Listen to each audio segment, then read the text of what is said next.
Você já olhou alguma vez para as estrelas numa noite clara e se perguntou: o que é isso tudo? O que está acontecendo lá fora, na vastidão do espaço? Nós somos os únicos a olhar para o universo? Ou os seres humanos são profundamente insignificantes? Nosso Sol é apenas uma entre bilhões de estrelas na nossa galáxia. E existem bilhões de outras galáxias espalhadas pelo universo.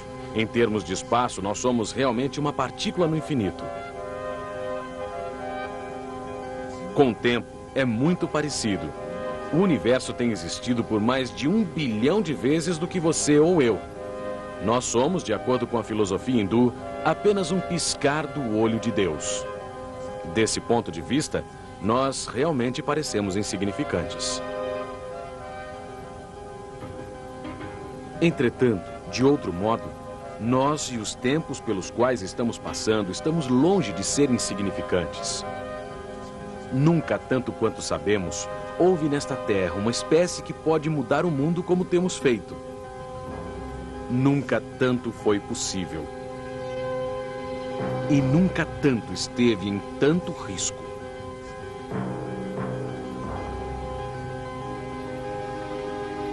Não apenas esses são tempos de grandes mudanças. O próprio ritmo da mudança está acelerando. Cálculos que teriam levado décadas são feitos em minutos. Comunicações que costumavam levar meses podem acontecer em segundos. Mas esta aceleração não é um fenômeno apenas do século XX. É um padrão que percorre toda a história da vida na Terra.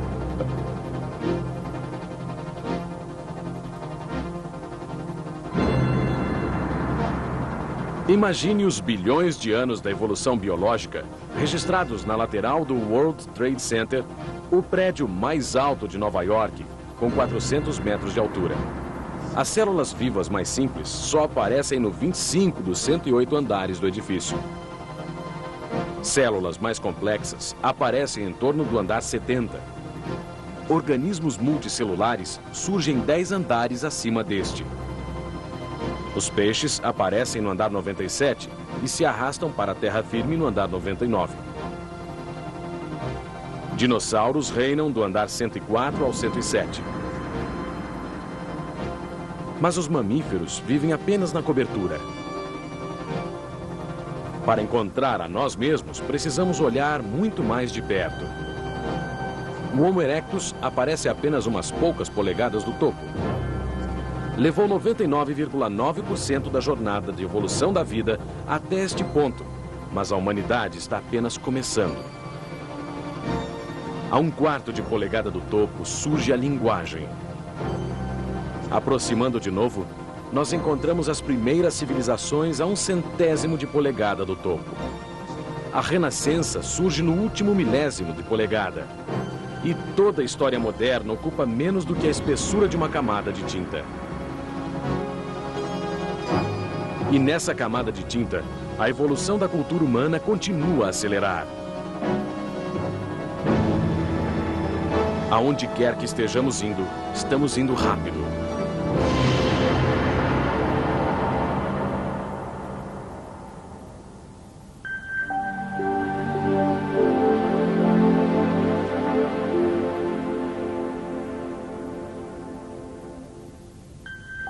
Mas para onde estamos indo? O que o futuro nos reserva?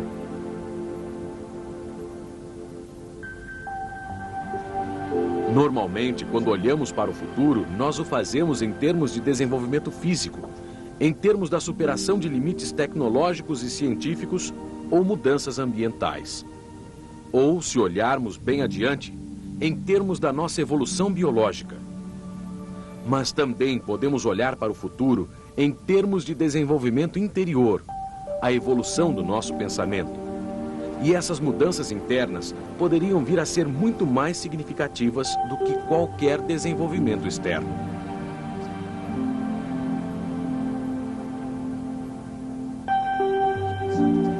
Para ver como e por quê, vamos voltar e considerar a evolução não em termos da história familiar que conhecemos, mas em termos do processamento da informação.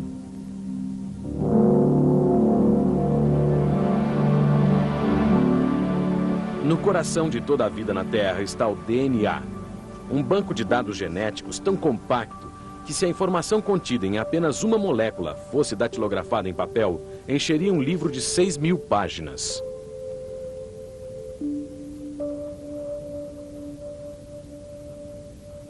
A reprodução sexual pode ser vista como uma grande superação de limites no processo da informação. Duas células se reunindo para compartilhar suas memórias genéticas, produzindo descendentes com um novo conjunto de códigos. Um avanço que acelerou em 1000 vezes a marcha da evolução.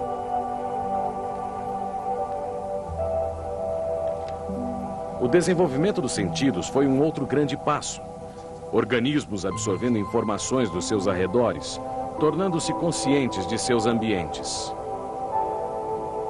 Para encontrar sentido em toda esta informação, o sistema nervoso evoluiu, filtrando, analisando, aprendendo com a experiência. E agora, o cérebro humano, um dos mais complexos processadores de informação no universo conhecido. E através dele, surgiu uma outra grande superação de limites, a linguagem simbólica. Nós podemos trocar informações uns com os outros e assim aprender não apenas com a nossa experiência, mas também com as experiências dos outros.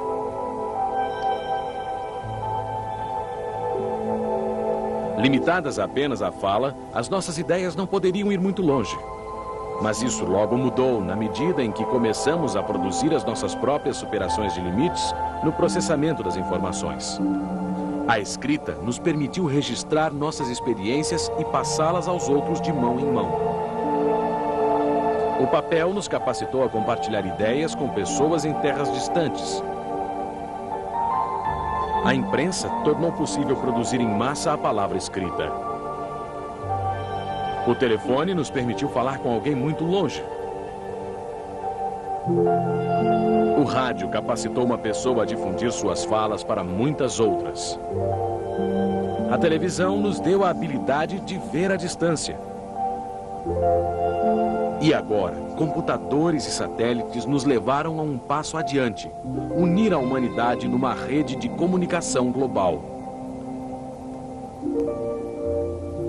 A interligação da humanidade, que começou com o surgimento da linguagem, agora progrediu até o ponto no qual a informação pode ser transmitida a qualquer um, em qualquer lugar, à velocidade da luz. Bilhões de mensagens movendo-se de um lado para outro numa teia de comunicação sempre crescente, ligando os bilhões de mentes da humanidade num único cérebro global.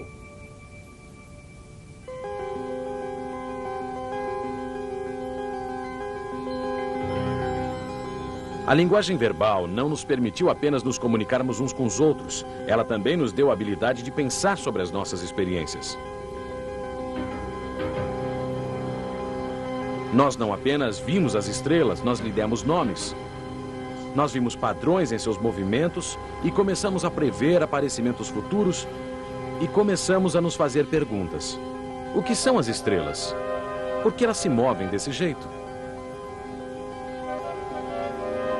Nós quisemos compreender esse mundo no qual nos encontrávamos. Nós exploramos a fina estrutura da matéria. Nós investigamos a vastidão do espaço. E nós olhamos em volta, através do tempo, para a alvorada da criação. E através desse conhecimento, a nossa consciência se expandiu para domínios completamente novos. Nós não apenas vemos, ouvimos e percebemos o mundo. Nós podemos começar a compreender como ele funciona. Esta expansão da consciência é uma maneira pela qual nós, seres humanos, somos diferentes da maioria das outras criaturas, mas não é a única. Nós também usamos o nosso mundo de maneiras que nenhuma outra criatura o fez. E o que tornou isto possível? Uma coisa pequena, mas muito significativa.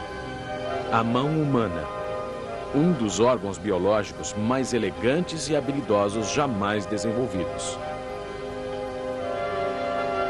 Combine este maravilhoso instrumento com a crescente compreensão de como as coisas funcionam e você tem a criatura mais criativa que este planeta já viu. Nós pegamos a argila da Mãe Terra e a remodelamos numa diversidade de novas formas. Nós irrigamos o solo, semeamos sementes e desenvolvemos a agricultura. Nós construímos abrigos para nós, cavernas artificiais cheias de conforto e beleza. Nós domesticamos o fogo, desenvolvemos a roda e criamos uma revolução nos transportes. Nós inventamos novas maneiras de aproveitar a energia do sol. Novas maneiras de ver.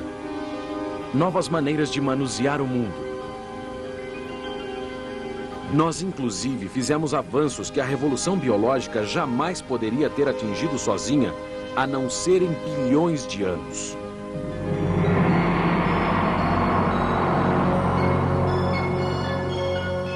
Mas esta prolífica criatividade tem tido alguns efeitos colaterais inesperados e indesejados. Nós planejamos com a melhor das intenções. Nós queríamos ficar livres da dor, livres das terríveis doenças. Nós queríamos viver vidas melhores e mais longas. Mas quanto mais as pessoas sobreviviam, mais gente havia. Sem a menor intenção, nós iniciamos uma explosão populacional. E hoje em dia o nosso número está se aproximando dos limites que este planeta pode sustentar. Paradoxalmente, procurando aprimorar as nossas chances de sobrevivência individual, nós nos trouxemos a uma situação que agora ameaça nossa sobrevivência coletiva. Um paradoxo semelhante é encontrado no nosso desenvolvimento industrial. Novamente, nós planejamos com a melhor das intenções. Nós queríamos elevar a qualidade de vida, diminuir a carga nos nossos músculos, produzir coisas que tornariam nossas vidas mais confortáveis e agradáveis. Mas quanto mais produzimos, mais consumimos. Hoje em dia, um ocidental médio consome 350 vezes mais energia do que uma pessoa há 200 anos atrás. Combine isso com o fato de que existe 10 vezes mais pessoas hoje do que há 200 anos e o resultado é um aumento de 3.500 vezes no consumo. Para colocar de outra maneira, em apenas um ano, nós atualmente consumimos o que anteriormente o mundo teria consumido em 3.500 anos. O que é mais do que a nossa sociedade consumiu em todo o período, desde o surgimento da Grécia Antiga até o início da Revolução Industrial. Pior ainda, todo este consumo adicional produz muito mais desperdício. A poluição está se acumulando no meio ambiente muito mais rápido do que o planeta pode manejar. Uma vez mais, o nosso desejo de aprimorar a qualidade de vida levou a uma situação onde a nossa própria existência está em perigo. Então, por que continuamos? Por que agora que compreendemos as consequências a longo prazo das nossas ações e dos perigos que elas representam para a nossa existência continuada, por que nós não mudamos? Nós sabemos o que necessitamos. E parece temos o dinheiro para fazê-lo. O World Watch Institute, em Washington, recentemente estimou o custo total de um programa de 6 anos para proteger o solo, reflorestar a terra, reduzir o crescimento populacional, aumentar a eficiência da energia, desenvolver fontes renováveis de energia, reduzir a dívida das nações do terceiro mundo e, assim, salvar o mundo. Chegaria a 730 bilhões de dólares. Pode parecer muito, até compararmos com mais de 1 trilhão de dólares que as nações do mundo gastam atualmente em armas. E isso apenas em um ano. O que nós parecemos não ter é a disposição para mudar. Mas por quê? O que está errado conosco? A fonte do problema está no nosso pensamento, nas nossas atitudes e valores. Nós, humanos, nos tornamos tão bons em manipular e controlar o mundo que nos seduzimos a acreditar que esta é a resposta para todas as nossas necessidades. Continuamente dizemos a nós mesmos que estar em paz internamente depende do que nós temos ou fazemos no mundo ao nosso redor. Mas qualquer realização que estas coisas possam trazer são habitualmente de curta duração. E logo a seguir nos percebemos buscando alguma outra fonte de satisfação. É esse apego às coisas materiais que está por trás de muitos dos nossos problemas atuais. É por isso que consumimos muito mais do que necessitamos. É isso que está por trás do nosso amor pelo dinheiro. Dinheiro nos dá a habilidade de comprarmos as coisas que acreditamos que irão nos trazer maior felicidade. E que quanto mais dinheiro temos, mais felizes seremos, ou assim pensamos. Esse apego às coisas não apenas tem sérias consequências no nosso relacionamento com o mundo ao redor, ele também afeta nossas vidas pessoais. Nós começamos a nos preocupar se o mundo nos dará o que queremos. Será que isso perturba a sua paz de espírito? Isso me fará mais feliz? Mas nenhuma dessas preocupações nos leva mais perto do que realmente queremos. De fato, faz o contrário, porque uma mente que está preocupada é uma mente que não está em paz. E é essa paz que nós estamos realmente procurando. Esse medo de que as coisas possam não sair como gostaríamos nos força a gastar muito mais do nosso tempo pensando sobre o futuro. E todo o tempo em que nossa atenção está focada no futuro, nós não estamos no momento presente. Nós perdemos a completa experiência do agora.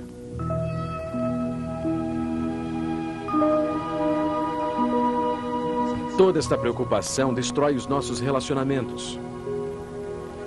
Julgamos os outros de acordo com o quanto possam ajudar ou atrapalhar na nossa busca da felicidade.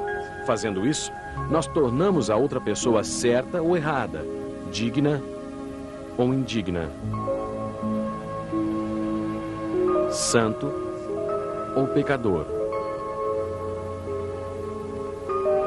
Ao julgar uma outra pessoa, nós projetamos o passado no presente e não as vemos como realmente são, como um outro ser humano, assim como nós, na sua própria maneira, procurando paz de espírito.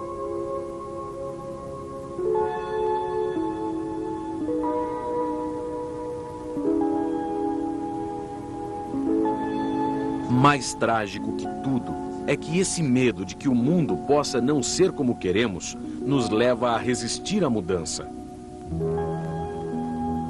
É por isso que continuamos a gastar mais de $1 trilhão por ano em armas de destruição, ao invés de assegurarmos nossa sobrevivência coletiva. Em algum lugar, alguma pessoa teme que a mudança possa não ser do seu próprio interesse. A crise que a humanidade está enfrentando é, no seu âmago, uma crise de consciência. O nosso interesse pessoal nublou nossa percepção e nosso pensamento. Nós estamos, em algumas maneiras, apenas meio despertos. Em termos da nossa compreensão do mundo, nossa percepção e nossa compreensão deram saltos enormes. Mas no que diz respeito à autocompreensão, nós ainda estamos muito adormecidos. Nós ainda conhecemos muito pouco sobre como pensamos. Muitos de nós não estamos completamente conscientes dos nossos sentimentos. Ainda sabemos muito pouco sobre como nossas atitudes afetam a nossa percepção. Nosso ser interior permanece tão misterioso quanto sempre. Essa é a grande fronteira que ainda nos espera. Não o espaço exterior, mas o interior. A exploração e desenvolvimento da mente humana. Uma exploração que poderia se revelar como a mais fascinante, a mais surpreendente e a mais valiosa de todas as nossas explorações. Este é o próximo passo da evolução. Não uma evolução biológica, mas uma evolução da consciência. E como saltos anteriores na evolução, esses próximos passos poderiam acontecer muito mais rapidamente do que aqueles que os precederam.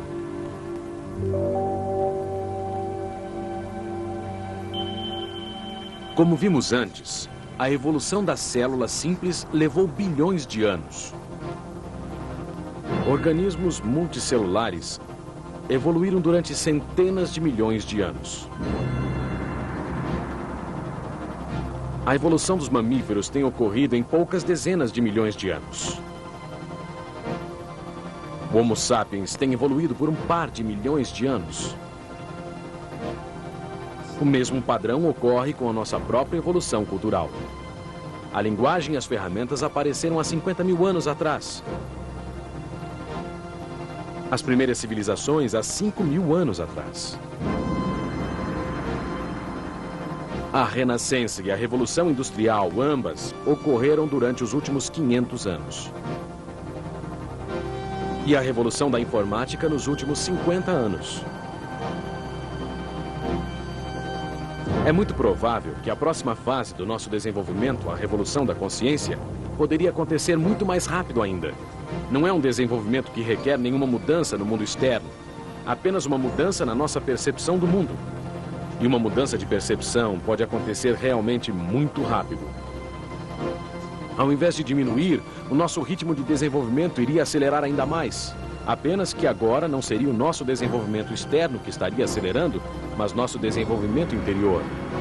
Nós poderíamos nos perceber espiralando na direção de um momento de transformação incrivelmente rápida. Um momento no qual a luz do conhecimento interior irradia através do planeta. Uma supernova da conscientização. Um buraco branco no tempo.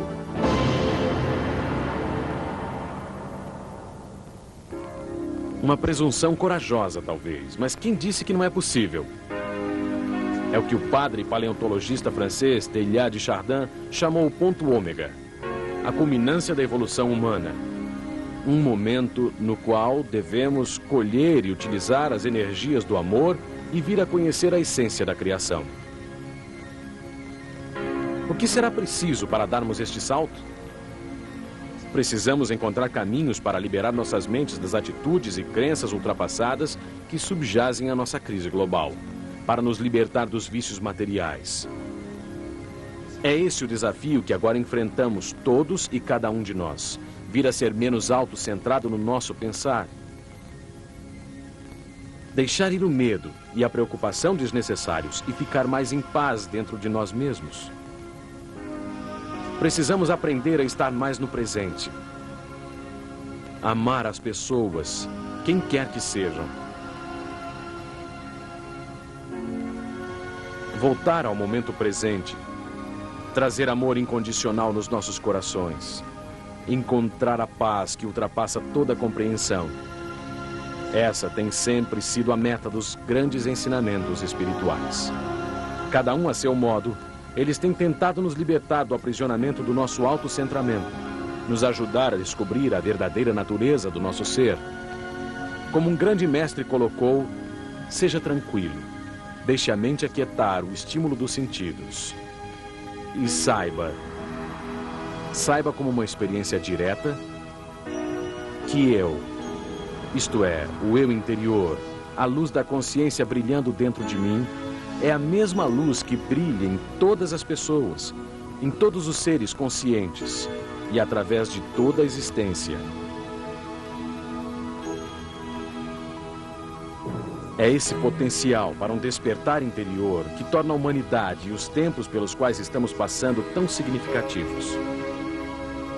Nós podemos não ser a única vida inteligente do universo. Pode haver bilhões, talvez quadrilhões de outras espécies autoconscientes lá fora. Dessa perspectiva, nós não somos assim tão importantes, não mais do que um único botão num jardim de rosas. Mas no que diz respeito ao planeta Terra, nós somos realmente muito importantes. Aqui nesta diminuta esquina do universo, um botão está a ponto de florescer. Aqui, depois de bilhões de anos, surgiu uma criatura que transcendeu a evolução biológica. São as nossas mentes e não os nossos corpos que estão evoluindo. Somos uma espécie que busca significado e compreensão. Uma espécie consciente da sua própria consciência. Uma espécie muito engenhosa e criativa. E temos o potencial para ser muito, muito mais. nós podemos estar no portal de um clímax evolutivo muito mais profundo do que a maioria de nós jamais ousou imaginar.